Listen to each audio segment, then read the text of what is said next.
3 cara bikin kopi yang kamu seduh itu nggak ada rasa kering sama sekali. Yang pertama adalah buang semua kulit arinya.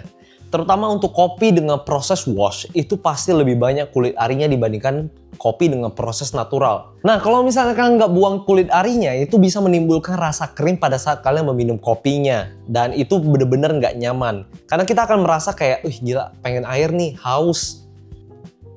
Yang kedua adalah kalian harus pastikan pada saat kalian nyeduh kopi, semua coffee bagnya itu udah basah terkena air. Karena kalau misalnya aja ada satu bagian kopi yang masih belum terkena air, itu pasti akan menimbulkan rasa kering pada kopinya juga di akhir. Dan itu kita bener-bener merasa nggak nyaman banget pada saat kopinya itu udah masuk di mulut.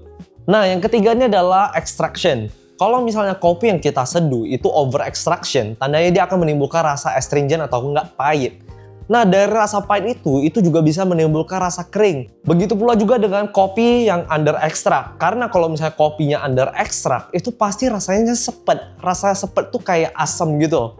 Nah, pasti di mulut itu juga rasanya kering banget. Nah, sebenarnya masih ada beberapa faktor yang bisa bikin kopi yang kita seduh tuh jadi kering rasanya. Jadi, yang pertama adalah rasio seduh kita. Kalau misalnya rasio kita terlalu panjang, maka kopi juga bisa over extract, ataupun kalau misalnya rasionya itu terlalu pendek, itu maka bisa under extract, pastinya kering. Yang kedua adalah waktu seduh kita. Kalau misalnya waktu seduh kita terlalu lama, maka kontak air dengan kopi itu juga bakal lama.